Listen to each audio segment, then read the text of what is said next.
Ini ada satu pertanyaan menarik. Saya yakin kita semua atau kaum muslimin di kita, tetangga kita, apa semua teman-teman pasti pernah membaca setidaknya di Quran itu surat 7 ayat 172 Al-Araf ya. Al-Araf ya. Di situ ada satu ayat 172. Ini cukup menarik dengan kajian kita. Di situ mudah-mudahan saya tidak salah.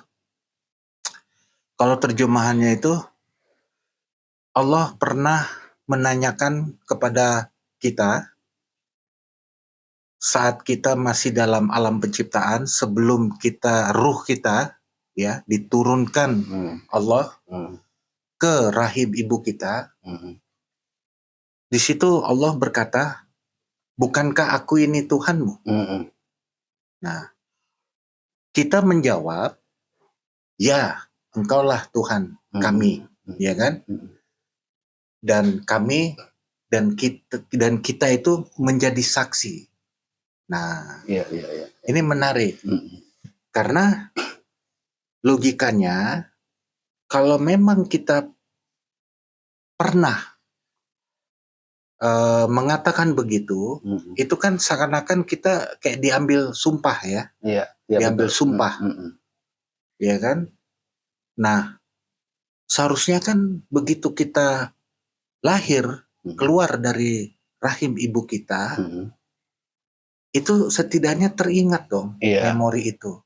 Nah, tapi ini ternyata enggak, ya kan? Nah, saya juga teringat Rasulullah pernah mengatakan dalam hadisnya, seorang anak itu terlahir, entah dia terlahir dari kedua orang tuanya muslim maupun non muslim. Nah, ini kan berhubungan dengan pernyataan di ayat 172 surat Al-Araf itu kan. Nah, gimana nih Pak Yus? Monggo. Iya, ini luar biasa ini pertanyaannya ya. Karena memang khususnya di kalangan muslim ya, itu sudah mafhum bahwa diketahui ya bahwa kita dulu pernah bersaksi bahwa Allah itu Tuhan kita ya, dan itu sudah diinventarisir di Al-Quran surat Al-Araf tadi ayat 172. Bukankah ini aku Tuhanmu gitu ya. Lalu kita mengatakan ya engkau Tuhanku kan gitu, dan kita menjadi saksi kala itu. Nah, persoalannya adalah peristiwa itu kapan, di mana, dan masalahnya sampai detik ini kita tidak ingat sama sekali bahwa kita pernah menyatakan itu. Sementara Tuhan mengatakan bukankah ini aku Tuhan. Nah, ini yang sebetulnya menjadi PR bagi kita untuk mengetahui substansi ayat ini. Kan nggak mungkin Tuhan itu bohong. Ketika Tuhan mengatakan sendiri dalam kitab suci Al-Quran bahwa bukankah ini aku Tuhan. Lalu kita tanpa ada argumentasi lain, ya engkau Tuhan. Tetapi itu peristiwa itu di mana, kapan? Apalagi sebelum terjadi kelahiran kita. Ini kan sesuatu yang sulit dipahami sebetulnya. Tapi ini terekam di Al-Quran.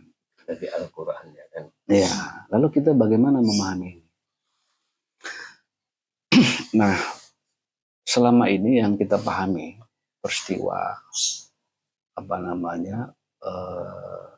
keberadaan kita itu kan kita berasal dari Tuhan ya. Tekstualnya kan begitu ya. Ditiupkan ruh Tuhan kepada kita melalui sulbi-sulbi orang tua kita.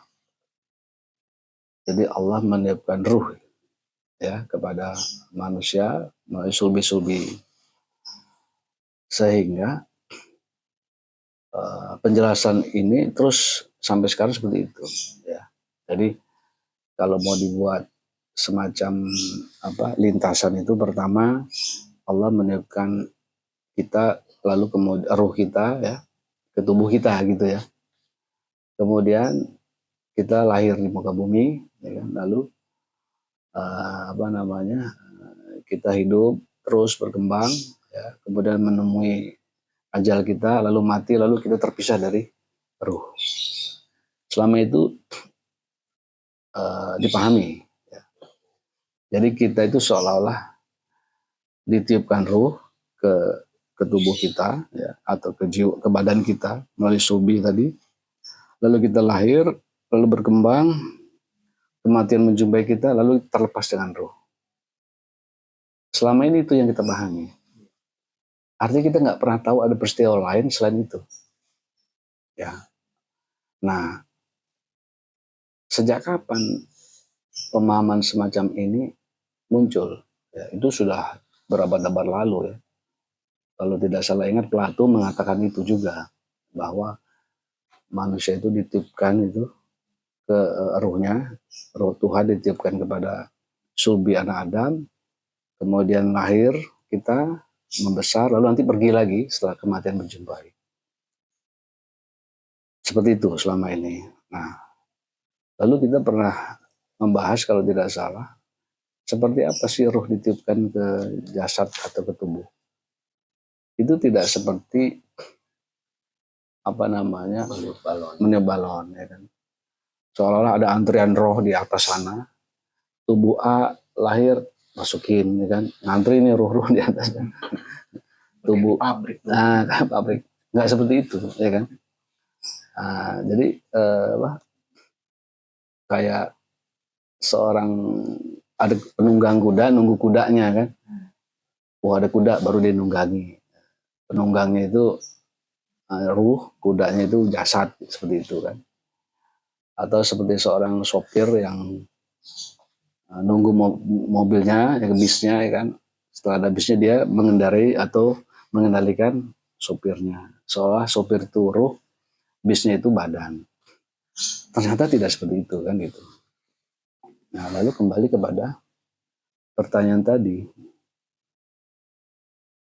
Apakah benar kita telah menyaksikan atas Tuhan kita sebelum sulbi itu, sebelum diciptakan kita gitu. Nah, ini sebetulnya jika kita ketahui maknanya itu, kita insya Allah diberikan kesadaran penuh. Jadi sesungguhnya ketika Allah mengatakan, bukankah ini aku Tuhanku, bukankah aku ini Tuhanmu gitu ya, lalu kita menjawab iya gitu. Itu tidak dijelaskan di Al-Quran peristiwanya kapan, tidak juga dijelaskan di mana lokasinya. Artinya ini pernyataan yang di luar ruang dan waktu, bukan peristiwa masa lalu, bukan, tetapi suatu peristiwa yang substansi gitu. Jadi lebih tepatnya ini suatu keadaan di mana seseorang ya, ketika dia sampai kepada kesadaran dirinya, maka dia ingat Tuhannya. Ketika dia ingat dengan Tuhannya, maka dia akan muncul pertanyaan itu, bahwa dialah Tuhanku. Selama orang ini atau siapapun yang tidak sampai kepada pemenuhan pencaharian yang hakikat dirinya, maka tidak akan ada menemukan dialog seperti tadi. Tapi ketika orang sampai kepada kesadarannya, kan gini, orang itu kan selama ini gelisah. Ya. Mereka mencari jawaban-jawaban atas pertanyaan yang dia nggak tahu pertanyaan itu seperti apa, tapi itu kegelisahan. Sehingga dia mencari di kehidupan ini. Mungkin dengan kekayaan saya bisa menemukan jawaban. ketika kekayaan dia dapati, nggak ketemu jawabannya, kegelisahannya. Dia nggak mendapatkan ketenangan. Ketika dia memperoleh pangkat yang tinggi, yang selama ini dia bangun, dia kejar, setelah dia peroleh jabatannya, kedudukannya, statusnya, juga dia nggak temukan jawaban itu. Setiap orang, siapapun dia, terlepas dia muslim atau non-muslim, itu pasti muncul pertanyaan-pertanyaan dalam dirinya yang mencari ketenangan. Benar nggak, Pak? Iya kan? Celakanya selalu mencari itu, mendapatinya yang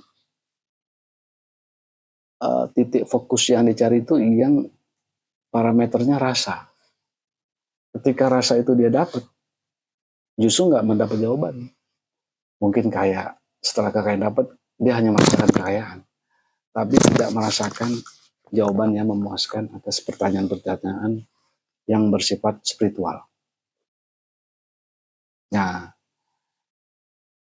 ketika seseorang mencari jawaban-jawaban atas pertanyaan dari mana saya, terus kemudian hidup ini untuk apa, lalu setelah hidup ini itu kemana, itu kan pertanyaan-pertanyaan hampir semua orang. Setelah mati itu kemana gitu ya.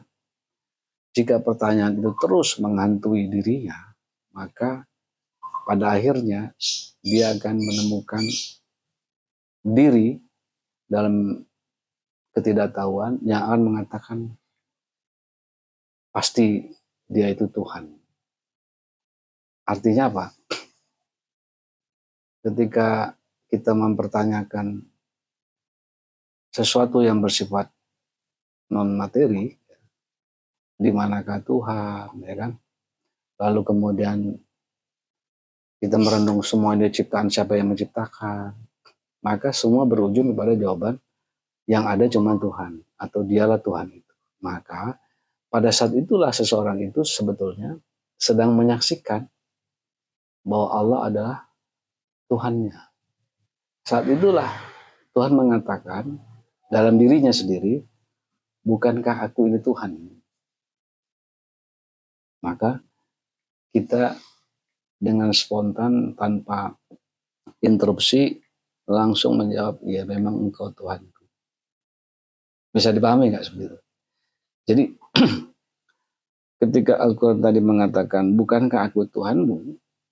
Ya, ini tidak menjelaskan peristiwanya di mana dan kapan. Tapi yang jelas adalah suatu dialog intens dengan diri sendiri ketika diri ini mencapai titik kesadarannya, sehingga dia mempertanyakan sesuatu yang nggak ada jawabannya di luaran kecuali dalam diri. Gitu. Maka muncul. Jadi muncul bahwa ya dialah Tuhan. Ya dia ada yang pasti ini ada yang menciptakan. Nah gitu kurang lebih. Ketika seorang ilmuwan yang katakanlah ateis, dalam setiap karya-karya masterpiece-nya dia dalam penemuan itu, dia akan selalu mengeluarkan statement semua ini ada yang agung, yang melebihi semuanya. Nah, itu sebenarnya dia sedang menyaksikan. Nah itu. Jadi peristiwa seseorang yang menyaksikan atas segala sesuatu yang lebih besar dari segalanya, yaitu maksudnya Tuhan, maka dia sebetulnya saat itu sudah menyaksikan bahwa Tuhan, terserah mau dikasih nama apa, dialah satu, tunggal, esa, yang itu Tuhanku. Itu seperti itu, Pak. Jadi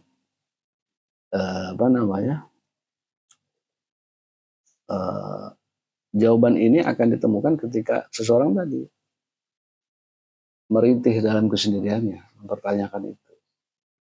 Sehingga nggak bisa dipungkiri bahwa siapapun akan menemukan Tuhannya. Tidak ada yang lain. Nah, lalu bagaimana memahami ketika Allah meniupkan ruh di dalam tubuh, ya kan? Allah meniupkan ruhnya dalam tubuh juga bukan seperti tadi meniupkan balon, ya kan? Tapi lebih tepatnya itu, jadi ruh itu yang kita kenal itu jiwa kita.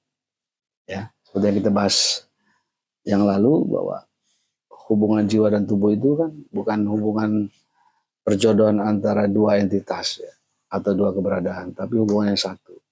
Dicontohkan seperti musik, ya kan, suara musik. Ketika gitar dipetik, itu suaranya keluar dari mana, datang dari mana, kan bukan dari luar, dari petikan gitar. Jadi ketika gitar dipetik, maka bunyi nada, kan gitu.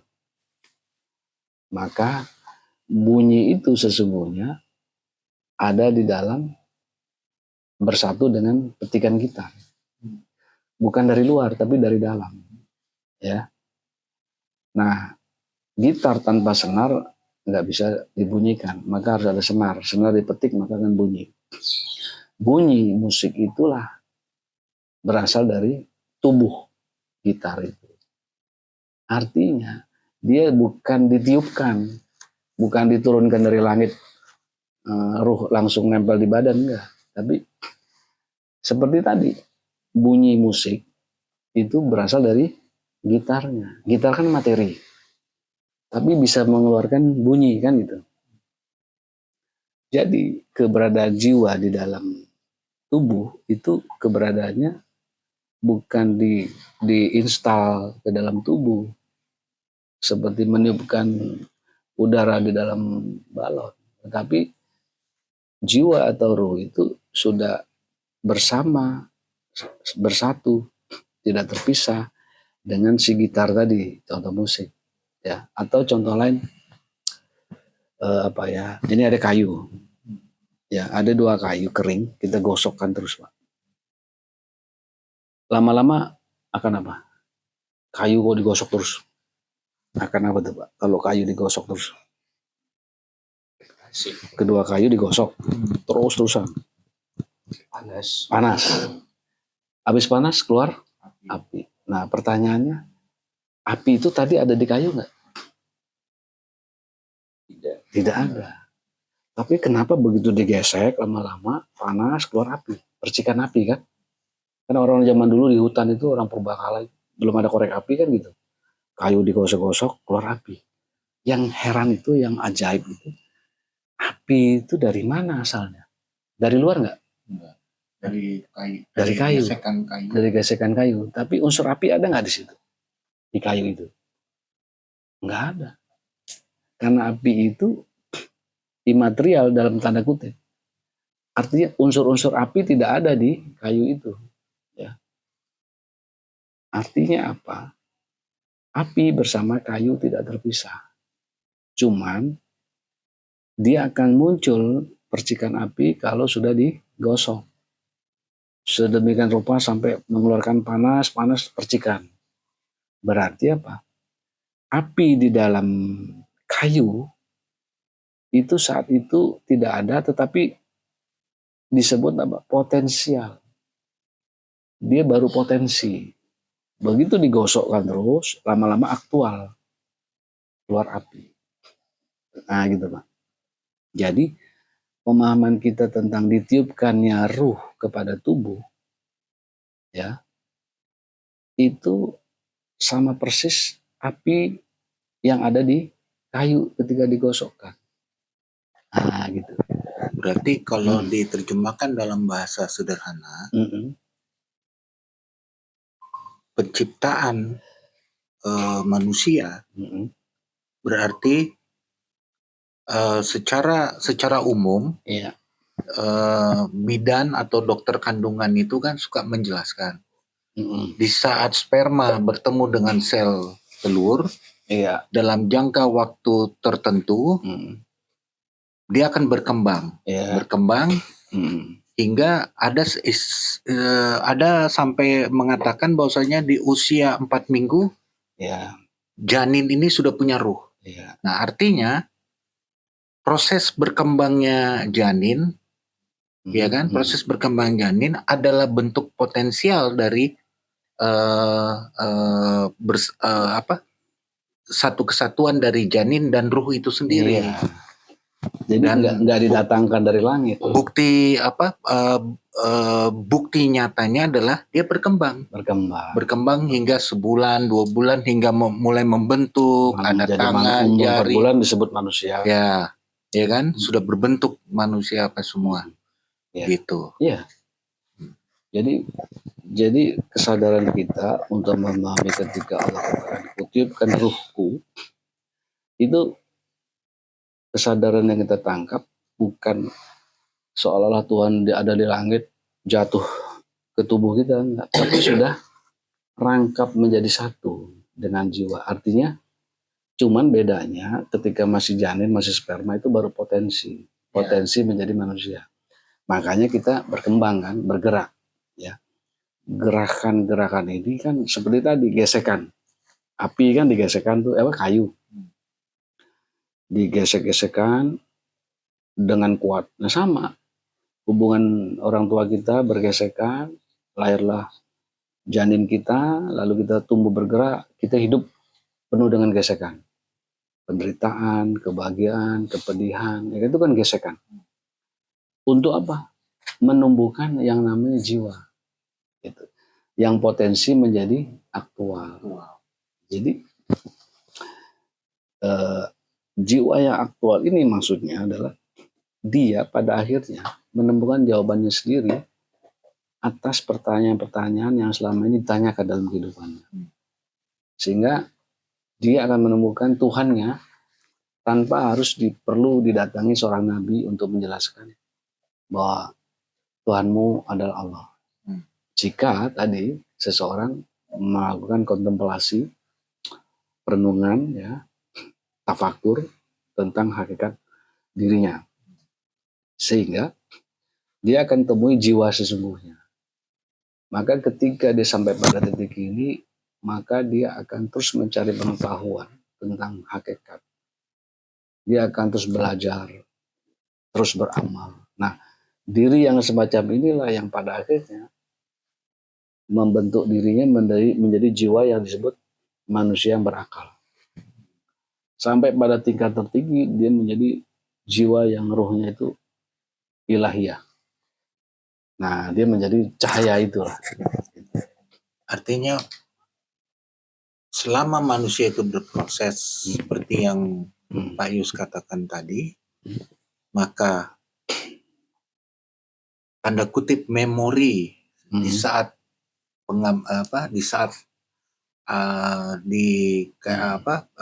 percakapan di ayat 172 di surah Al-A'raf itu dengan sendirinya akan muncul. Iya. Begitu kan? Iya. Sekarang gini Pak, kalau kita tiap hari sibuk nih, bekerja beraktivitas apapun yang bersifat duniawi, kira-kira muncul nggak pertanyaan siapa Tuhanku? Nggak muncul. Karena kita disibukkan oleh tadi lapisan-lapisan penderitaan, lapisan-lapisan kesukaan, lapisan-lapisan keinginan, yang semua itu levelnya dirasa. Gitu. Sementara pertanyaan tentang siapakah Tuhanku? Adakah Tuhan? Apakah itu Tuhan itu sebatas konsep atau memang sebuah realitas? 1000 pertanyaan tentang Tuhan itu menunjukkan dia gelisah. Karena manusia ditakdirkan mencari cahaya, mencari jawaban atas jati dirinya. Nah, jika itu tidak ditemukan, dia akan mencari terus. Lagi-lagi seringkali manusia terjebak di simbol-simbol. Ya. Sehingga makin jauh dari makna sesungguhnya. Tapi kalau orang kemudian ada beberapa detik waktunya untuk kemudian tafakur tadi, dia akan, biasanya terjadi tuh kalau kita dalam titik nadir yang lagi jatuh, ya kan? Siapapun ya, ateis sekalipun, pasti dia akan mendapat jawaban atas pertanyaannya bahwa ini ada yang menciptakan. Mau disebut Allah silakan dalam Islam, dalam agama lain apapun. Tapi intinya ketika itu terjadi, maka disitulah surat Al-A'raf ayat 172, bukankah aku ini Tuhanmu? Lalu spontan kita, iya dia Tuhanku. Itu. Jadi ketika ayat tadi dibacakan, yaitu bukankah aku ini Tuhanmu, lalu kita kemudian menyaksikan iya, mengatakan iya, itu sebetulnya satu peristiwa setiap saat. Dan itu bisa berulang-ulang. Ketika kita terpuruk dalam kesendirian, wahai Tuhanku. Nah, itu makna ayat itu. Jadi bisa, karena dia tidak bicara ruang dan waktu. Ya kan? Itu terjadinya kun fayakun. Jadi maka jadi. Artinya peristiwa itu tidak terikat dengan ruang dan waktu. Ketika kita sadar menemukan diri sejati, kita akan terpuruk mempertanyakan dalam kondisi apapun. Contohnya yang paling mudah, mohon maaf, ketika ada kecelakaan pesawat terbang, meluncur jatuh. Saat meluncur itu semua penumpang itu pada titik nadir yang sama, meminta tolong kepada yang lebih kuat dari dirinya. Pasti menyebut Tuhannya masing-masing. Nah itu, dia sedang menyaksikan ada Tuhan. Buktinya dia, ya Tuhan, yang selamatkan aku. Yang Islam, ya Allah, astagfirullah, macam-macam. Ya kan? Itu artinya tidak bisa dipungkiri, saat itu dia sedang menyaksikan bahwa ada Tuhan bagi dirinya. Nah itu yang disebut gitu. Nah cuman sayangnya jangan pas peristiwa yang ekstrim tadi, ya kan? Setiap hari harusnya, setiap detik kita bersama Tuhan. Itulah yang disebut kutiupkan ruh, atau sesungguhnya engkau dari ruhku, ya kan? Ya. Lalu kemudian setiap saat kita bersaksi bahwa dia Tuhan, tiada Tuhan selain dia, kan gitu. Nah, jadi keberadaan Tuhan di dalam diri kita itu bukan subjek dan objek, ya. Tuhan subjek, kita objek, tapi sudah manunggaling, ya kan? Manunggaling. Ya. Jadi ya seperti tadi, dia ada dalam diri kita, maka disebut Tuhan lebih dekat dari urat leher. Ya tadi api dengan kayu digesekkan itu kan nyari apinya nggak ketemu. Ini kayu, mau lihat api nggak ketemu. Nah, tapi kita harus gesekkan dulu kayu itu biar panas, keluar percikan. Artinya muncul tuh jiwa, muncul api. Ya.